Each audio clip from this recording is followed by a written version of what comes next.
오늘도 하나님 앞에 나와서 예배드리는 여러분 모두에게 이 시간도 하나님께서 특별하게 베풀어 오시는 은혜가 있을 텐데 이 은혜 받는 시간 되시기를 주의 이름으로 축원합니다. 본문의 사건은 우리 너무 잘 아는 사건이죠, 그렇죠? 예수님께서 요단강에서 세례 요한에게 세례를 받으시는 사건입니다. 자, 예수님은 하나님이십니다, 그렇죠? 하나님이시니까 원래 어디에 계셔야 돼요? 하나님의 나라에 계시는 분이십니다. 그런데 우리를 사랑하셔서 우리를 구원하기 위해서 예수님이 이 땅에 오셨습니다. 근데 이 땅에 오시는데 가축이나 이런 걸로 오시는 게 아니라 사람을 구원하라고 오셨기 때문에 사람의 몸을 입고 이 땅에 오셨습니다. 태어나셨습니다. 예수님은요, 요셉과 마리아라고 하는 가정에서 태어나셨습니다. 그래서 예수님은 아버지 요셉이 뭐 하는 사람이었어요? 목수일하는 사람이니까 아마 아버지와 함께 목수일을 했을 것입니다. 그냥 우리같이 그냥 목공소 이런 것이 아니라 장비 대충 이렇게 짊어지고 다니면서 수리하세요 그러고 다니면서 이렇게 목공일을 하는 그런 분이었을 것입니다. 그리고 나이가 30세 되었을 때 예수님께서 오늘 성경 말씀이니까 요단강으로 오십니다. 자, 왜 오셨어요? 예수님이요, 요한에게 뭐 받으러? 세례 받으러 오셨습니다. 그 당시에 요한은요, 유대 광야에서 사람들에게 회개하라, 천국이 가까웠느니라, 회개하라, 천국이 가까웠느니라 라고 하면서 외쳤습니다. 우리 지난주에 말씀 보았잖아, 수요일날. 그 말씀에 보면 세례 받으러 오는 사람에게, 어떤 사람들에게는 야, 이 독사의 자식들아 라고 하면서 회개를 촉구했고요, 회개에 합당한 열매를 맺어라 라고 선포를 했습니다. 그리고 자신의 죄를 자백하고 오는 사람들에게 요단강에서 세례를 베풀었습니다. 예수님께서도 이 세례 요한에게 세례를 받으시기 위해서 지금 오셨어요. 근데 예수님께서 세례를 받으려고 하니까 세례 요한이 뭐라고 그래요? 14절에 보니까요, 말립니다. 요한이 말려 이르되 내가 당신에게 세례를 받아야 할 터인데 당신이 내게로 오시나이까. 그렇죠? 이러죠, 그렇죠? 자, 세례 요한은 사람이에요. 예수님은요, 하나님이세요, 그렇죠? 물론 완벽한 인간이시지만 또 완벽한 하나님이십니다. 자, 세례 요한은 뭘로 세례를 줘요? 물로 세례를 줘요. 예수님은요, 원래 불과 성령으로, 불로 세례를 베푸시는 분이십니다. 예수님은요, 세례 요한은 회개를 시키려고 하는 세례를 베풀어요. 예수님은요, 영혼을 거듭나게 하시려고 성령과 불로 세례를 베푸십니다. 그러니까 당연히 누가 누구한테 세례를 받아야 돼요?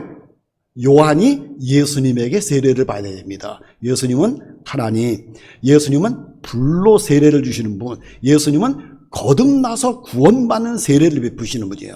그렇죠? 근데 세례 요한은요, 이 사람은 사람이에요. 물로 세례를 주요, 회개시키는 세례를 베풉니다. 차원이 틀리잖아요, 그렇죠? 차원이 틀립니다. 그러니까 당연히 세례 요한이 예수님 앞에 무릎 꿇고 세례를 받아야 됩니다. 그러니까 요한이 말하는 거예요.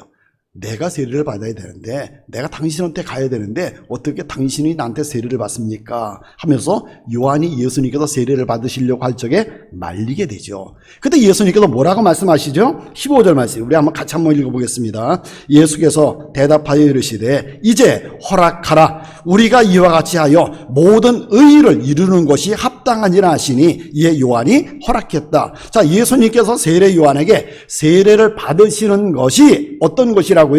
뭘 이루는 것이다? 의를 이루는 것이다 그랬습니다. 자, 의를 이룬다는 말은요, 이게 의로운 것이다, 의무를 행하는 것이다, 하나님의 뜻을 이루는 것이다, 하나님의 뜻을 따르는 것이다 라고 하는 말입니다. 그러니까 예수님이 세례 요한에게 세례를 받으시는 것이 하나님의 뜻을 따르는 것이다 하는 거예요. 하나님의 뜻. 그러면 어떻게 하나님이 인간에게, 그것도 물 세례를 베푸는 사람에게 성령의 세례, 불 세례를 베푸는 분이 어떻게 세례를 받을 수가 있는가? 그게 왜 하나님의 뜻이냐는 것입니다. 자, 예수님은요, 하나님이시에요. 예수님 하나님. 자, 하나님도 세례를 받을 필요가 있을까요? 하나님도 세례 받아야 되나요? 자, 앞에서 말씀드린 것처럼 요한의 세례는 무슨 세례? 물세례, 그렇죠? 물세례. 그럼 요한의 물세례는 어떤 세례예요? 뭐 하는 세례? 회개케 하는 세례. 그렇죠. 11절 보세요. 나는 너희로 회개하게 하기 위하여 물로 세례를 베푼다 그랬습니다. 회개하게 하기 위하여 회개를 시키려고 베푸는 세례예요. 여러분, 이 땅에 태어난 모든 사람들은 다 아담의 피를 받고 태어났기 때문에 태어날 때부터 죄가 있어요. 그게 무슨 죄?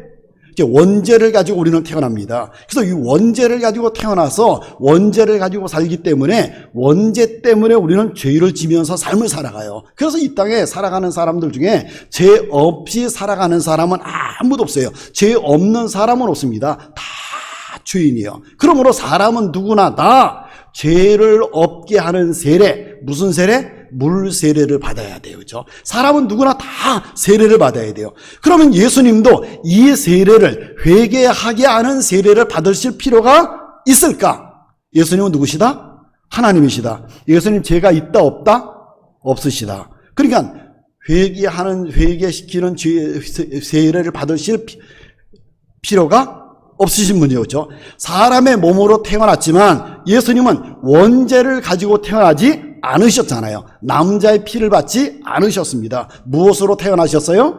성령의 능력으로. 그렇죠?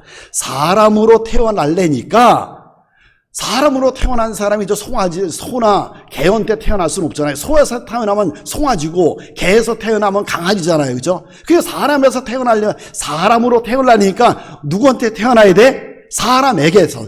그것은 여자에게서 태어나야 돼요. 그러니까 마리아의 몸을 빌린 거예요. 사람으로 태어나니까 마리아의 몸을 빌려서 남자 없이, 그렇죠? 남자 없이 태어나게 된 것입니다. 그래서 마리아가 요셉과 동침하기 전에 예수님은 잉태되셨다 그랬습니다. 그러니까 남자 없이 태어났어요. 여자의 후손을 우리는 다 남자이게 태어났기 때문에 우리는 다 남자의 후손입니다. 근데 예수님은요, 남자 없이 태어났기 때문에 여자의 후손이라고 창세기에서 말씀하고 있는 거예요. 그래서요, 여자의 후손이에요. 자, 원죄 없이, 남자 없이 태어났기 때문에 성령의 능력으로 마리아라고 하는 여인의 몸만 빌려서 태어났기 때문에 예수님은 원죄가 없이 거룩하신 분이에요. 거룩하신 분이 원죄가 없기 때문에 이 땅에 살아가시면서도 죄를 한 번도 안 지시는 거예요. 원죄가 없으니까. 원죄가 있기 때문에 우리는 죄를 지는데 예수님 원죄가 없기 때문에 죄가 없으신 분이에요. 그런데 자, 죄가 없으신 분이 회개시키기 위한 세례를 받을 필요가 있느냐는 거예요. 필요 없어요. 그렇죠? 예수님은 물 세례 받을 필요가 없으신 분입니다. 근데 그럼 왜 굳이 세례 요한에게 예수님 물 세례를 받으신다고 하시는 것인가? 이게 뭐를 이루기 위해서? 하나님의 뭐를요? 의를 이루기 위해서. 다른 말로 하면 하나님의 뜻을 따르기 위해서요. 하나님의 뜻을 따르기 위해서. 그럼 하나님의 뜻은 뭐예요 도대체? 하나님의 뜻이 뭐길래 그걸 따르기 위해서 예수님이 굳이 안 받아도 될 세례를 받으셔야 되느냐는 것입니다. 모든 사람은 다요, 죄가 있기 때문에 회개를 위한 세례를 받아야 돼. 이게 하나님의 뜻입니다. 그렇죠? 모든 사람은 다 세례를 받아야 돼. 이게 하나님의 뜻입니다. 모든 사람들은 다 죄인이기 때문에 회개시키는 세례를 받아야 돼요. 근데 예수님은 죄가 없어요. 회개할 필요가 없습니다. 그러니까 굳이 이 세례를 받지 않으셔도 되는데 왜 굳이 받으시느냐는 거예요. 예수님의 이름을 한번 생각해 보세요. 예수님의 이름이 누구죠? 예수. 그렇죠? 예수라고 하는 이름의 뜻이 뭐죠? 예수라고 하는 이름의 뜻. 1장 21절에서 말씀했잖아요. 지난번에 맞아요. 뭐라고요? 아들을 낳으니 그 이름을 예수하라. 이는 그가 자기 백성을 저희 죄에서 구원할 자. 이는 누구냐? 예수는 누구냐? 자기 백성을 그들의 죄에서 구원할 자다 그랬습니다. 그러니까 예수라고 하는 이 이름을 가진 이분은 어떤 분이라고요? 구원할 자. 근데 누구를 구원할 자?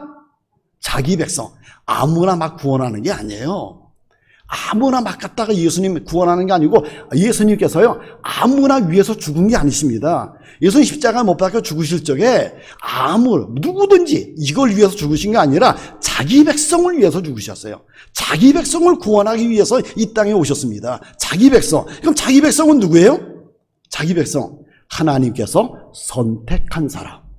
하나님이 선택한 사람이에요. 하나님께서 창세 전에 에베소서 말씀해 보면 창세 전에 구원하기로 선택해 놓은 사람이 있습니다. 정의해 놓은 사람이 있습니다. 하나님이 무조건 사랑하셨어요. 그리고 무조건 선택을 해 놓으셨습니다. 그 사람이 바로 구원받을 사람이에요. 그 사람이 바로 예수님, 바로 이 사람을 위해서 자기 백성을 그의 죄에서 구원하기 위해서 예수님 오셨다는 것입니다.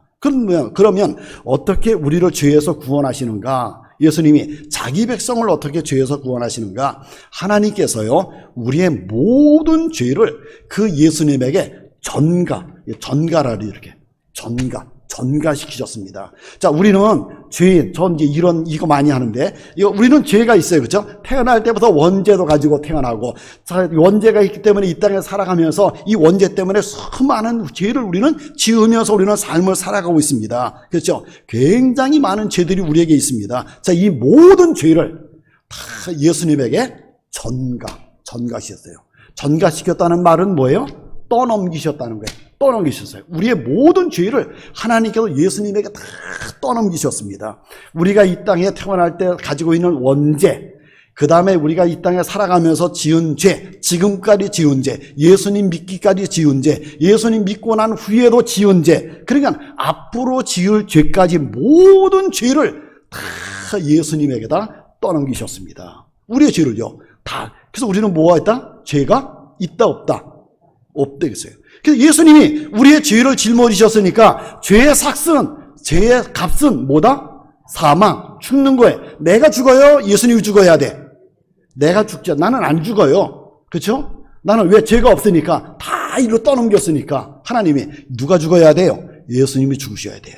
그래서 예수님께서 우리 때문에 우리의 모든 죄를 다 담당하시고 예수님이 십자가에서 죄의 값을 치르신 거예요. 죄의 형벌을 받으신 거예요. 죄의 값은 죽음이니까 예수님이 대신 우리 대신에 죽어주신 것입니다. 십자가에서 우리 대신에 죽어주셨어요. 그래서 우리는 형벌을 받지 않게 만들어주셨습니다. 예수님은 우리가 죄에 대한 형벌을 받지 않도록 만들어주신 분이에요. 그러니까 누가 회개를 해야 돼? 예수님이죠. 그래서 예수님께서 회개를 위한 세례를 받으신 것입니다. 이게 바로 하나님의 뜻이라는 거예요. 그래서 예수님은 세례 요한에게 세례를 받으십니다. 예수님은요, 하나님의 뜻을 가볍게 여기지 않으셨습니다. 예수님은 하나님의 뜻을 따라서 살아가셨습니다. 어느 정도로 예수님이 하나님의 뜻을 따르셨는가 하면요, 누가복음 2장 말씀해 보니까 예수님께서 태어나신 지 8일 만에 할례를 받으셨다 그랬습니다. 하나님의 뜻대로 할례를 받으셨어요. 그리고 10살쯤에 예수님은요, 예루살렘에 가셔서 정결 예식을 가리셨습니다. 그리고 오늘 본문에도 보니까 하나님의 뜻을 따라서 뭘 받으세요? 세례도 받으세요. 세례 받지 않으셔도 되는 분이신데 하나님의 뜻을 따라서 세례를 받으십니다. 십자가에 죽지 않으셔도 되실 분인데 하나님의 뜻을 따라서 십자가에서 죽으십니다. 그래서 예수님은요, 모든 삶이 다 하나님의 뜻을 따라서 살아가는 삶이셨어요. 예수님은 큰 것이든지 작은 것이든지 작은 것 어느 하나라도 소홀하게 여기지 아니하시고 전적으로 하나님의 뜻을 따라서 살아가시는 분이었습니다. 이런 예수님에게 하나님이 어떻게 역사하시는가? 자, 세례 요한한테 세례를 받고 올라오실 때에 어떤 역사가 일어났어요? 16절 말씀해 보니까요, 예수께서 세례를 받으시고 곧 물에서 올라오실새 하늘이 열리고 하나님의 성령이 비둘기같이 내려 자기 위에 임하심을 보시더니, 성령으로 충만하게 역사하시고요. 17절 말씀해 보니까요, 하늘로부터 소리가 있어 말씀하시되 이는 내 사랑하는 아들이요 내 기뻐하는 자라. 하나님이 그렇게 하늘에서 말씀하셨다는 것입니다. 소리가 들렸다는 거예요. 예수님께서 하나님의 뜻을 따라서 세례를 받고 물 위로 올라오실 때 하늘이 열렸습니다. 그리고 하늘에서 소리가 났습니다. 하나님의 아들이다, 하나님께서 기뻐하시는 자라 라고 하는 소리가 났다는 것입니다. 여러분, 예수님께서 하나님의 뜻을 따라서 세례를 받으셨더니 하나님이 예수님을 증거해 주셨습니다. 이런 사람이야, 하나님의 아들이야, 하나님이 기뻐하는 자야, 이렇게 증거를 해 주셨습니다. 여러분, 하나님은요, 하나님의 뜻을 따라서 살아가는 사람을 하나님의 아들이야. 이렇게 하십니다. 그래서 마태복음 12장 50절 말씀에도 보니까 예수님께서 이런 말씀하셨어요. 밖에 있는 사람들이 이야기하죠. 거기 예수님의 어머니, 예수님의 동생들이 밖에 찾아왔습니다. 그때 사람들이 당신의 어머니가 오셨습니다. 당신의 동생들이 왔습니다. 예수님한테 집 안에 있는 예수님한테 그렇게 이야기하죠. 그때 예수님이 이런 말씀하시죠. 누구든지 하늘에 계신 내 아버지의 뜻대로 하는 자가 내 형제요, 내 자매요, 내 어머니다. 이러십니다. 누가 내 어머니냐?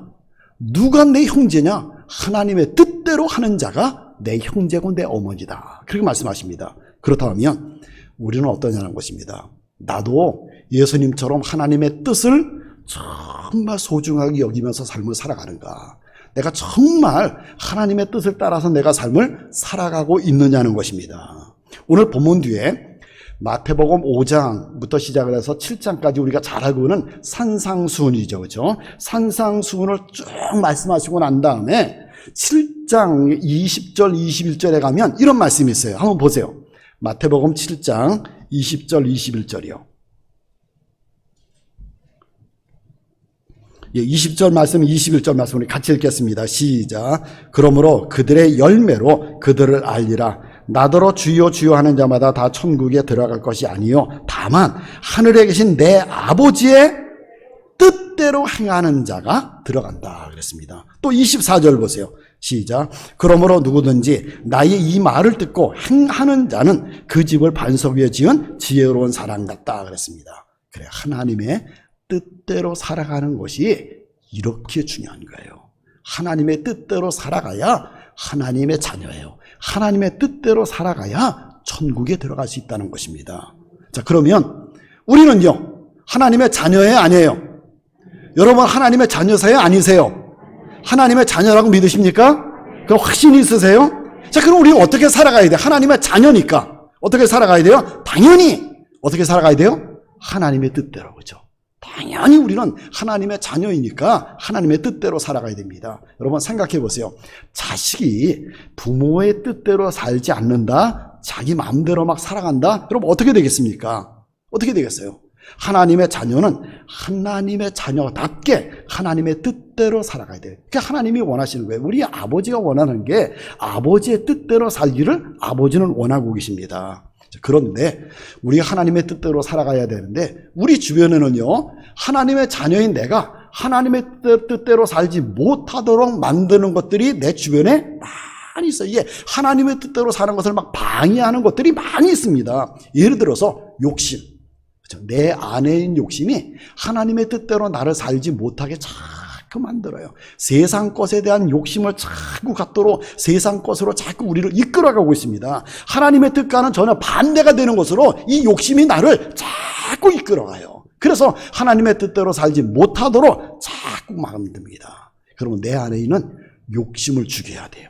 그래야 내가 하나님의 뜻대로 잘 살아갈 수 있습니다. 또 그런가 하면은요, 우리 주변에 있는 사람들이 나를 하나님의 뜻대로 살지 못하게 자꾸 방해를 해요. 주변 사람들이요, 자꾸 세상 따라서 살아가도록, 세상 사람들처럼 살아가도록 자꾸 유혹을 합니다.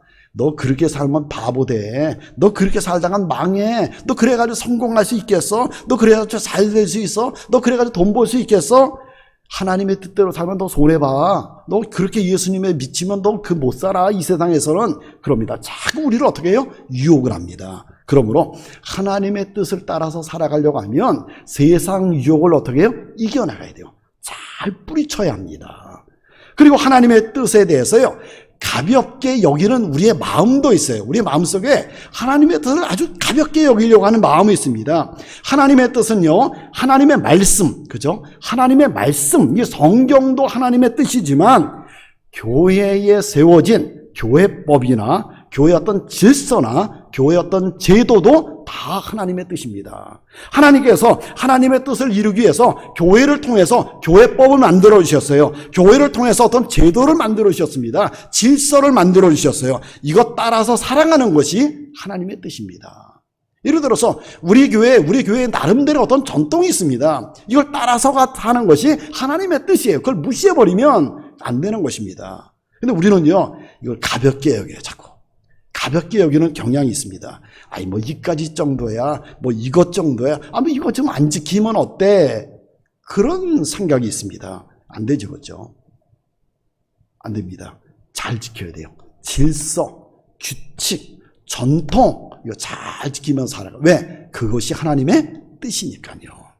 여러분, 하나님께서 우리에게 무엇을 요구하신다고요? 아주 작은 것 하나라도 하나님이 원하시는 뜻에 맞게 살기를 하나님은 원하고 계십니다. 작은 것 하나라도 하나님의 말씀에 순종하면서 살아가기를 하나님은 원하십니다. 아주 작은 것 하나라도 하나님의 뜻대로 살기를 하나님은 원하고 계십니다. 우리는요, 어떻게 살아가야 된다고요? 하나님의 뜻. 그렇죠? 하나님의 자녀니까 하나님의 뜻을 따라서 우리는 삶을 살아가야 돼요. 그럴 때 하나님께서 여러분을 하나님의 자녀로 드러나게 해주세요. 이미 하나님의 자녀이니까 드러나도록 해주십니다. 그럴 때 하나님이 기뻐하시고요. 그럴 때 하나님의 뜻을 따라서 내가 삶을 살아갈 때 하나님께서 내 삶을 책임져주시고 나의 삶 속에 하나님이 함께 하시면서 하나님이 복을 베풀어 주십니다.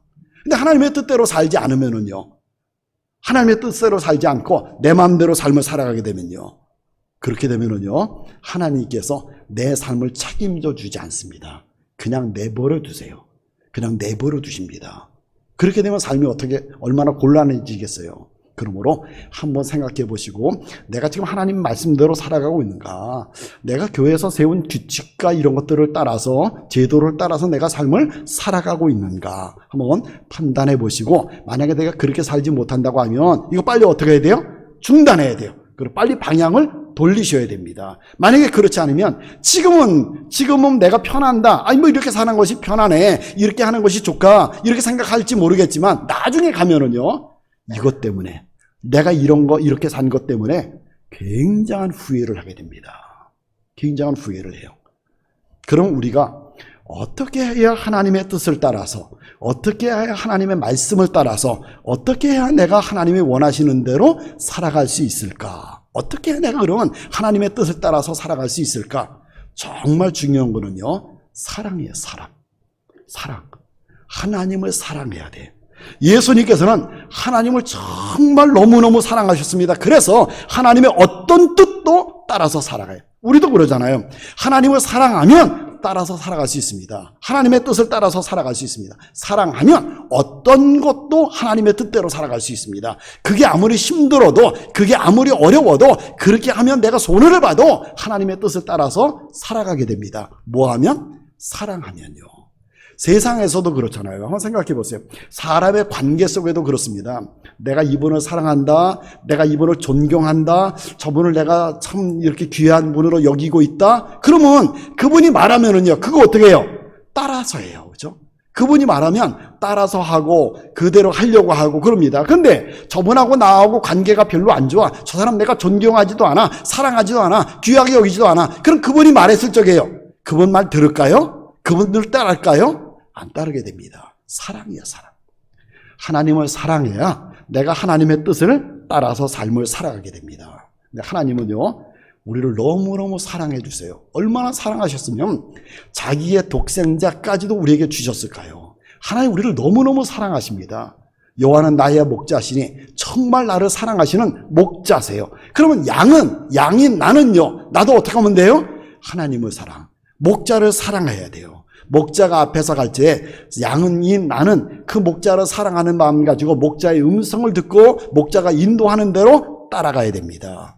따라가야 행복할 수가 있어요. 목자가 나를 잘못된 길로 인도하지 않잖아요. 바른 길로, 푸른 초장으로, 쉴만한 물가로 인도해 줍니다. 지금 비록 사망의 음침한 골짜기 같은 곳으로 간다 할지라도 결국 목자 되시는 여호와께서 나를 인도하시는 곳은 어디예요? 결국은 나를 어디로 끌고 가세요? 푸른 초장, 쉴만한 물가로 나를 끌고 가십니다. 가다가 보니까, 그리로 가려고 하다가 보니까 사망의 음침한 골짜기를 지날 수밖에 없는 거예요. 왜 이리로만 가야 되니까. 그래서 내게 어려움이 있고, 내가 시련도 있고, 무서운 일도 생기게 되고, 두려움도 있게 되고, 걱정도 있게 되고, 염려도 있지만 결국 내가 주님을 잘 따라가면 결국은 어디에 도착해요? 푸른 풀밭에 도착해요.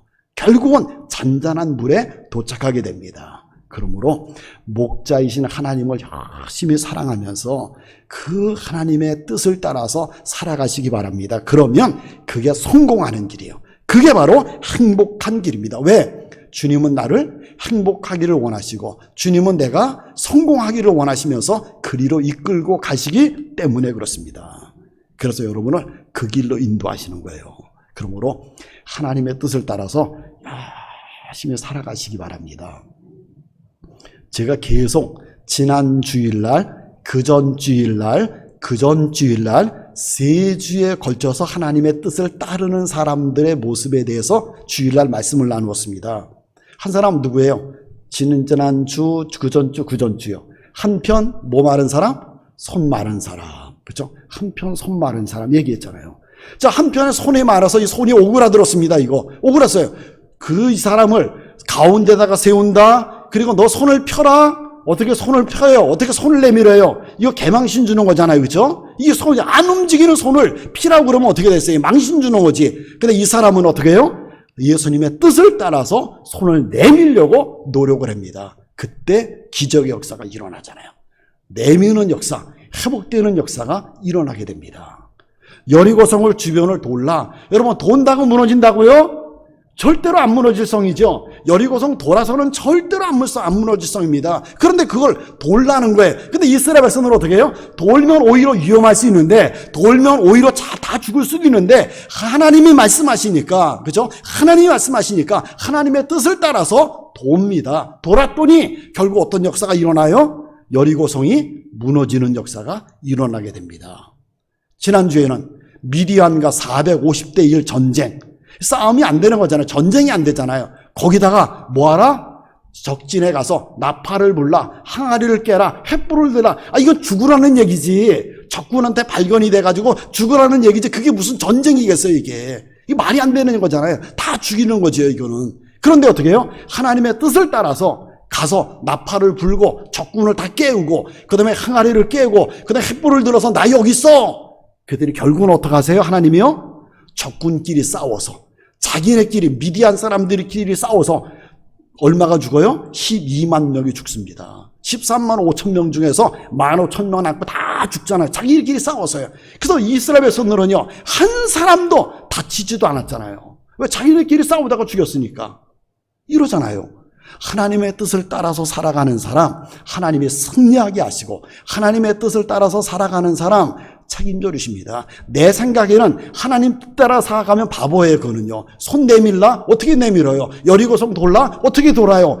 항아리를 깨라? 나팔을 불라? 어떻게 해요? 횃불을 들라? 어떻게 들어요? 이거 하면 죽는데 내 생각에는 안 된단 말이에요. 그런데 하나님의 뜻을 따라서 하면 하나님이 내 삶을 책임져 주시고 그 결과는 결국 성공이고 그 결과는 결국 행복입니다.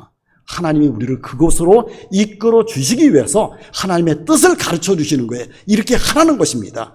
하면 되는 거예요. 하면 되는 것입니다. 근데 하나님의 뜻을 따라서 안 살아가면은요, 여러분 한번 사울왕은 보세요.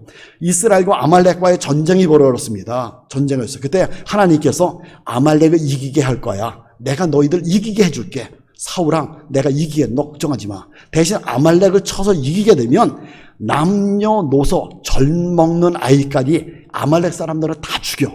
아말렉 사람 다 죽여라. 그리고 아말렉의 소, 양, 가축들 싹 죽여버려. 그거 싹 죽여버려. 그렇습니다. 전쟁했어요. 사울이 승리했습니다. 이겼어요.